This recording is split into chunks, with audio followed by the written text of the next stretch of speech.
tal? Muy buenas tardes. Estamos aquí en Con su Salud, tu espacio con los expertos. Recuerden que estamos todos los miércoles a través de YouTube y Facebook, nuestras redes sociales. Bueno, pues el día de hoy tenemos como invitada a la doctora Daniela Alegría Barrios. Ella es coordinadora estatal del programa de enfermedades respiratorias crónicas y agudas. Hola, doctora, ¿cómo está? Otra vez la tenemos por acá. Sí, muy bien, muchas gracias. Gracias por invitarme. Yo feliz de venir. Bueno, pues el día de hoy vamos a hablar de asma, respira mejor y vive mejor. También les quiero recordar que ya está la segunda edición de nuestra revista Con su Salud, aquí como la pueden ver, y la pueden ver a través de nuestras redes sociales. Bueno, pues ahora sí vamos a comenzar con el asma. Doctora, ¿qué nos puede platicar en sí sobre lo que es el asma?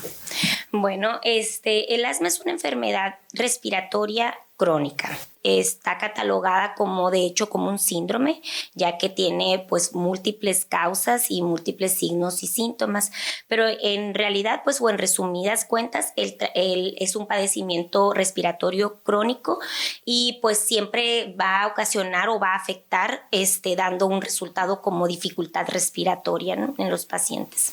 Ok, ¿y a quiénes son los que pueden padecer esta enfermedad? Pues realmente todos podemos padecerla, sin embargo, la enfermedad está más enfocada pues en la predisposición genética, ¿no? O sea, sí es más que nada hereditaria, aunque hay algunos factores ambientales que la pueden provocar, siempre tienen esta predisposición genética. Entonces tenemos que tenerla por ahí en nuestra familia para que nosotros podamos desarrollarla. Y ahorita que comentas sobre lo que viene siendo el clima, ¿no? Ahora, ¿cuál es se puede decir, la etapa donde hay más gente que se les desarrolla mucho lo que viene siendo esta asma? Bueno, es muy buena pregunta. Realmente en el caso del asma puede asociarse a muchos factores ambientales, como les comentaba, y principalmente los alérgicos. Entonces, habrán personas que de hecho el asma alérgica es como la más común. Entonces habrá personas que en la temporada de esta como la primavera, donde hay pues mucho polvo, mucho contaminación ambiental o polen, etcétera, pueden exacerbarse o tener mayor número de crisis asmáticas. El otro clima donde aquí en Sonora se ve más afectado o afectan más a las personas que tienen asma es en esta temporada fría, ¿no? En la temporada así como nosotros tenemos un extremo, ¿no? O sí, mucho calor o la humedad fría. Entonces en esa etapa entre el otoño y el invierno también pueden exacerbarse los pacientes o tener mayor número de crisis, o bien que estén como en pues un difícil control dependiendo del tratamiento que esté recibiendo la persona. Ok, entonces sí influye, ¿no?, lo que viene siendo el clima. Sí, claro, así es. Y ahora, ¿cuáles son los tipos de asma los tipos de asma así que existen y cuál es la diferencia entre ellos? Bien, pues el más común el asma más común es la alérgica, ¿no? Ahorita lo comenté. Sin embargo, pues existe la que no es alérgica, que pueden ser por otros factores. Normalmente la alérgica está muy ligada a los síntomas desde la infancia. Estas personitas pues se identifican algunas pues alergias pueden ser a las leches, a otros factores ambientales, etcétera. Y normalmente la no alérgica puede deberse a otro tipo de factores, sí con la predisposición, pero a otros desencadenantes. También existen el asma que puede provocarse por el tipo de trabajo que presenta la persona o hace la persona, se le llama asma ocupacional. Eso también pues es provocado por factores ambientales o factores más bien en lo que están ahí en constante recibimiento, pues, ¿no? Y esos pueden desarrollar el asma. Y también pues está el asma estacional o el asma de difícil control, por mencionarte algunos, porque hay algunos otros o fenotipos se le llaman, o subtipos si le queremos decir así, que pues ya tienen que hacerse otro tipo de pruebas para que identifiquemos qué asma es, ¿no? Pero realmente pues es la alérgica y no alérgica las que pueden estar más comúnmente presentes en la comunidad. Qué curioso eso que nos está comentando, doctora, porque pues en mi caso yo no lo sabía, no me imagino que es con las personas cuando trabajan con, por ejemplo, en construcción. En construcción, algo más o menos así precisamente. entendí. Sí. Puede ser gente así o con solventes químicos, también lo pueden provocar, así es. Entonces eso sí se puede desencadenar. A lo mejor no tenías una predisposición genética, pero sí 15 años trabajando en una fábrica de solventes químicos o en construcción 20 años. Entonces la exposición a ese factor pues va a desencadenarte una enfermedad pulmonar, en este caso crónica, ¿no? Como el asma. Qué importante información, porque hay gente que a lo mejor, como yo, que no sabía que se te puede desencadenar después de estar tanto tiempo con tanto químico, ¿no? Así es, sí. Sí. Es muy importante conocer que no nada más es el alérgica o que porque tenemos factores genéticos, ¿no? Que nos heredaron. Ok, muy bien. Ahora, ¿qué nos puede... ¿qué puede desencadenar una crisis asmática? Ahorita pues hablábamos precisamente de las estaciones del año, ¿no? Y pues sí, o sea, estos factores desencadenantes están muy enfocados a lo que respiramos. Pueden ser la contaminación ambiental, pero por ejemplo el humo del cigarro a los pacientes con asma les desencadena una crisis asmática. Los pacientes, las personas, ya sea mujeres, niños, hombres que están o tienen el padecimiento, al estar conviviendo con personas que fuman, les puede desencadenar una crisis asmática. También el otro tipo de quemas que existen, ¿no? O sea, que puede ser la misma contaminación por quemar basura, también la exposición al humo de la leña, pero ahí hay otros factores, por ejemplo, también el ácaro, el polvo, el polen, también puede desencadenar un factor importante para desarrollar la crisis asmática. Y también las personas que tienen un asma severo quizá, no pueden estar en donde hay áreas con mascotas, porque la mascota tiene una caspita o el pelito de la mascota les puede desencadenar esta alergia que después se va a convertir en una crisis asmática. Entonces también hasta eso tenemos que cuidar en el paciente. Ok, y ahora la persona que está teniendo una crisis asmática, ¿qué es lo que debe de hacer? Yo creo que sí asusta mucho, ¿no? Cuando hay una persona que o la misma persona está teniendo esta obstrucción o que no puede respirar y la persona que lo acompaña, y quizás se escucha muy trillado, muy cliché, pero sí es importante mantener la calma inicialmente. Tratar de estar en una postura derechita para que entre el aire, lo poquito que entre, que empiece a entrar, ¿no? El aire, y pues obviamente utilizar los medicamentos de rescate. Cada persona o las personas que tienen asma, padecen asma, utilizan inhaladores orales. Y hay algunos de ellos que son de rescate precisamente para cuando tengan esta crisis asmática, ¿no?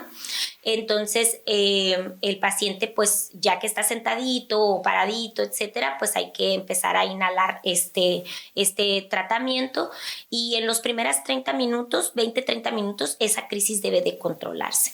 Y si ya se controla, pues ya puede ir más tranquilamente con su médico tratante. O bien, si esto no se está controlando en estos primeros 20-30 minutos, entonces sí nos vamos a un servicio de urgencias el más cercano, pues para tener el control, ¿no? Pero realmente si lo hacemos en casa o que estamos con esa persona, hay que acompañarlo con tranquilidad para que ese paciente, pues la emoción también hace que las vías respiratorias se contraigan. Entonces es importante que mantengan la calma para que entre ese aire, aunque sea poquito, entre un poquito de aire, ¿no? Porque ese es el problema, la obstrucción de la vía aérea en los pacientes con asma.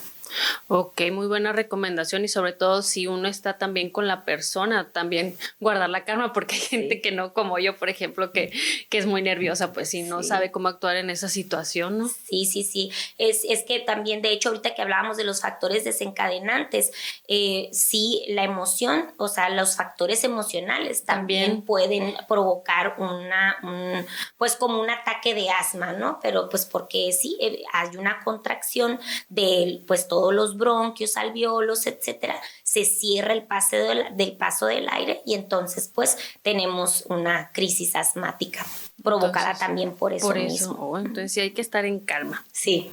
Ahora, ¿cuáles son los tratamientos, doctora, que existen para controlar el asma? Ahorita lo comentaba, los tratamientos están realmente enfocados al tipo o fenotipo de asma, ¿no? O sea, pero normalmente el paciente con que tiene la enfermedad, pues hay que desinflamarlo y hay que mantenerlo desinflamado para que esté intercambiando, ¿no? Oxígeno, para que esté entrando y saliendo. Entonces, pues están enfocados en tratamientos de inhaladores orales, o sea, son los famosos spraycitos o algunos otros son de pastillita, pero igual se inhalan por la boca.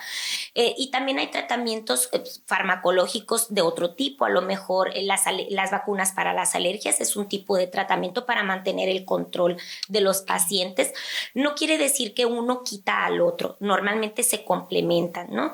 Habrá personas que tienen pues una alergia de difícil control y entonces a lo mejor ellos necesitan anticuerpos o biológicos que también son inyectables para controlar ese factor que desencadena la alergia, pero están enfocados en eso, o sea, son farmacológicos y los no farmacológicos precisamente es eso, lo de mantenernos, pues, si ya sabemos que las mascotas me dan alergia, pues mantenerme alejado, o sea, que mi familia no fume, sí, o sea, son parte de las medidas, pero sí están muy enfocadas en mantener al paciente pues con una dilatación normal pues de la vía respiratoria para que tenga ese intercambio gaseoso, ¿no? Ok, muy interesante también.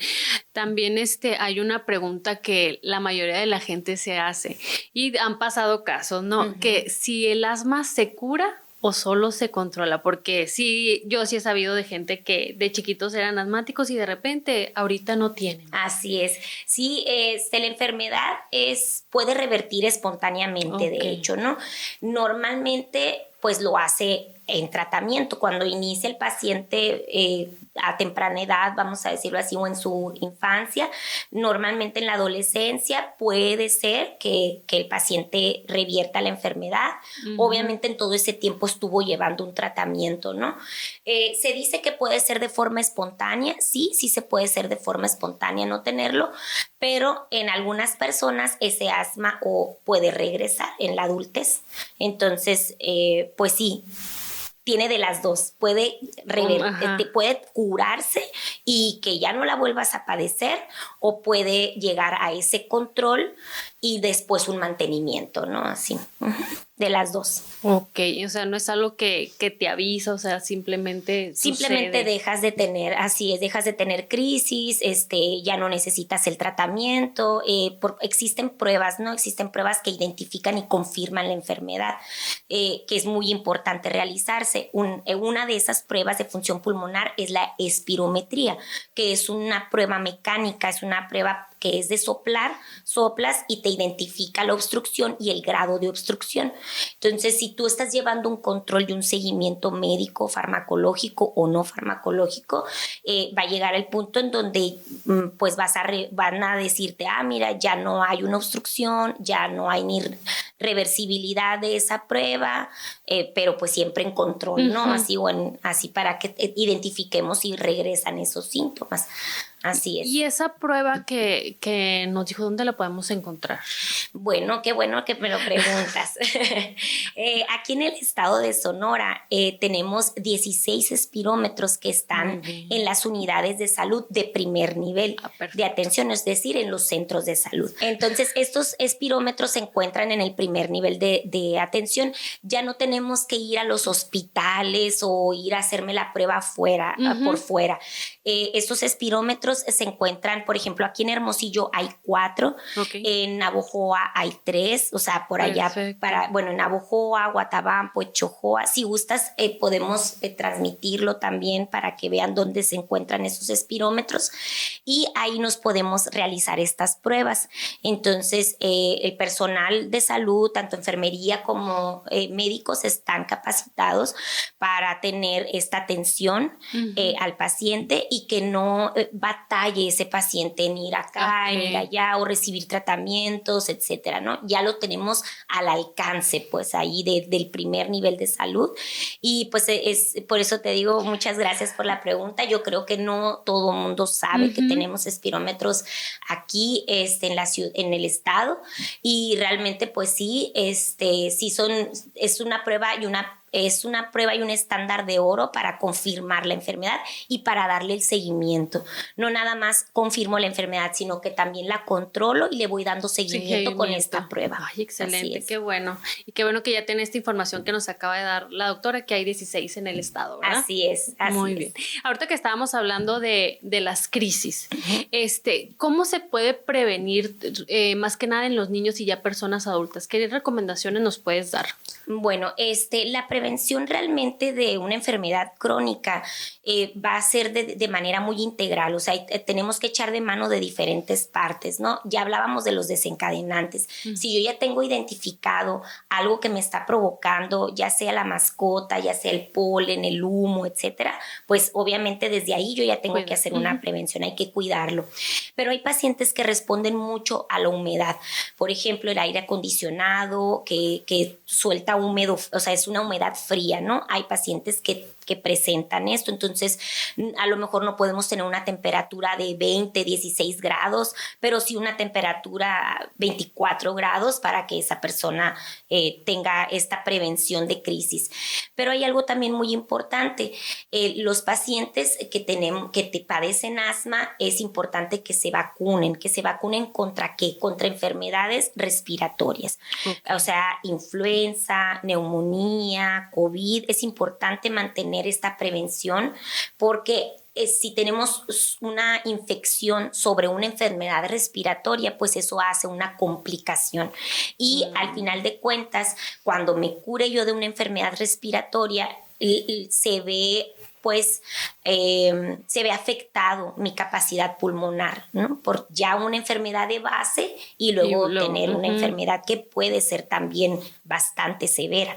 Entonces sí, la prevención la podemos hacer de esta manera, alejándome de desencadenantes, poniéndome mis vacunas de forma anual, las que son prevenibles, ¿no? por estas enfermedades respiratorias, y pues básicamente estar en control con mi tratamiento. No nada más es la educación del paciente con mis inhaladores, también los que me acompañan alrededor deben de saber cómo se manejan estos inhaladores para poderme apoyar, y más que nada en los niños pequeños y en los adultos mayores. Entonces el acompañamiento es importante también. También, ¿no? Ahorita en un inicio estábamos hablando de lo que viene siendo el clima.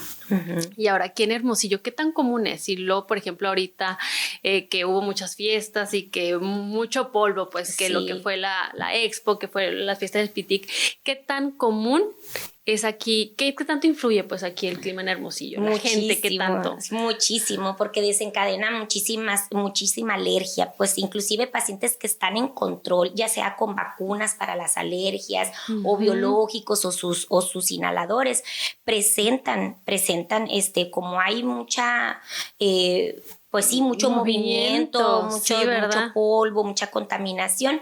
A pesar de estar en un control, pues no se desencadena como tal la crisis, pero sí la alergia. Sí, entonces sí es muy común en el estado y en la ciudad de Hermosillo, sí es muy común.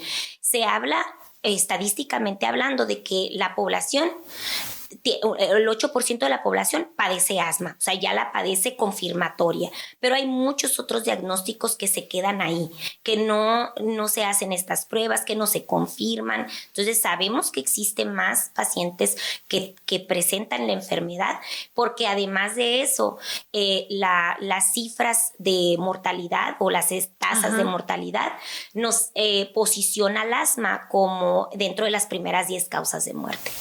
Entonces es un padecimiento bastante común en la ciudad y en el estado de Sonora. Pues esperemos hayan cuidado con tanta fiesta que hubo, ¿no? Sí. Es que me acuerdo mucho porque el pediatra de mi hija hace muchos años me dijo que cuando estaba la expo, levantaba mucho polvo y era cuando como que recurrían más niños a consulta con él. Sí, y ya no nada más la fiesta, sino también la situación demográfica por la que vivimos, ¿no? O sea, que hay construcciones, también en el paso de un bulevar u otras. Las construcciones que están haciendo hoy, exactamente, sí, todo eso también hace movilidad de polvo, tierra y de contaminantes, pues en realidad. Y eso también hace que el paciente iba más que nada el paciente alérgico, ¿no? Empiece a presentar más síntomas o se empiecen a exacerbar esos síntomas de alergia y posteriormente que exacerbe el asma, ¿no? Que lo manifieste otra vez o más fuerte el asma. Claro que sí. Doctor, ahora, ¿qué recomendaciones les daría a las personas que tienen esta enfermedad o las personas que viven también con gente cerca ahí en su familia? ¿Qué recomendaciones les daría? Sí, pues acercarse a los niveles, al primer nivel de salud es importante, acercarse con su médico tratante. Si nosotros ya tenemos una sospecha que cualquier infección respiratoria se me va al pecho, si tengo síntomas que siempre me mantienen en un estado de dificultad para respirar o para llenar mis pulmones, principalmente es acercarse a tu médico tratante, es muy importante, identificar si hay síntomas o más bien factores que me hagan tener estos síntomas de alergia y pues básicamente la educación, o sea, realmente si nosotros vamos a, no nada más es mía como lo comenté, es para mi familia, si yo voy conociendo mi enfermedad o voy conociendo la enfermedad de mi hijo o mi hija o de mi papá, etcétera, pues voy obviamente ayudando más a mi familiar con este padecimiento. Es más fácil si yo lo entiendo, pues si entiendo lo que yo padezco o lo que mi familiar padece o mi amigo padece. Entonces eso es importante que sepamos que hay síntomas que van a hacer sospechar del asma. Uno de ellos es el chiflidito, ¿no? Que silbo cuando respiro. Ese es el que más común nos dicen en la consulta, es que chiflo cuando respiro o me suena cuando respiro, o sea, meto aire y me chiflo. Eso es el principal síntoma que el paciente me va a identificar. Okay. Y el de que no puedo respirar bien. Siento que no puedo meter aire a mis pulmones. Entonces, esos son síntomas de identificación para que yo pueda acudir con mi médico tratante, ¿no? A una valoración. A una valoración, así es. Excelente. Bueno, pues doctora, ya que está aquí con usted, la vamos a aprovechar porque también la gente ahí en nuestras calles tienen algunas dudas sobre lo que viene siendo este tema, ¿no? Esta enfermedad. Así que vamos con nuestra primera pregunta, a ver qué nos dice. Ok. ¿Los niños con asma pueden hacer deporte libremente? Doctora, ¿qué nos puede decir sobre este tema con los niños? Muy bien. Realmente esa es la idea, ese es el objetivo, que el niño que tiene asma pueda hacer deportes y pueda llevar su vida normal. Ese es el objetivo del tratamiento, de conocer, de identificar y tener al paciente ya en control. Entonces sí, se responde sí. Muy bien, vamos con nuestra segunda pregunta. ¿Cómo puedo saber si mi hijo es asmático o es alergia? ¿Qué nos puede decir sobre esta pregunta, doctora? Pues realmente la alergia es parte de la enfermedad, entonces principalmente hacerle la prueba de función pulmonar. Existen varias. La primera y la principal es la espirometría. Si yo llevo a mi hijo que tengo una sospecha y no sé si es nada más alergia o ya esa alergia está haciéndose presente en una enfermedad respiratoria, hay que hacerle las pruebas de funcionamiento pulmonar, que es la espirometría. Muy bien. Bueno, ahora nos vamos ya con la tercera y última pregunta. ¿Con qué especialista debo acudir si sospecho que soy asmática? ¿Qué nos puede decir sobre esto, doctora? Bueno, realmente pues ya hablando de especialista, pues con un neumólogo, ¿no? Ya sea neumólogo pediatra o neumólogo ya para las personas arriba de 18 años. Sin embargo, ahorita te comenté que nosotros en el primer nivel de salud, en el primer contacto en los centros de salud, tenemos espirómetros y el personal completamente capacitado para tener y el paciente identificarlo, hacerle su prueba, confirmar la prueba e iniciar su tratamiento. Entonces, el médico general o el médico familiar también está capacitado para atender a este padecimiento. Si tuviéramos una complicación o una severidad, entonces sí los podemos derivar con el neumólogo. Muy bien, doctora, pues muchas gracias también, muchas gracias al público que nos hicieron estas preguntas. ¿Algo que se nos esté escapando, doctora, que nos quiera recomendar? Bueno, pues yo creo que esta invitación hace que demos un poquito de voz, ¿verdad? Bueno, en este caso, a que conozcamos que tenemos herramientas diagnósticas que tratándola vamos a tener una vida completamente normal. Muy bien, muchísimas gracias, doctora, por esta valiosa información que nos acaba de dar. Muchísimas gracias a ti y a todos por invitarme. Espero volver pronto. Sí. Gracias por volver a venir, muchas gracias. Muchas gracias. Bueno, pues nosotros ya nos despedimos y nos vemos el próximo miércoles aquí con un tema más en Con su Salud, tu espacio con los expertos.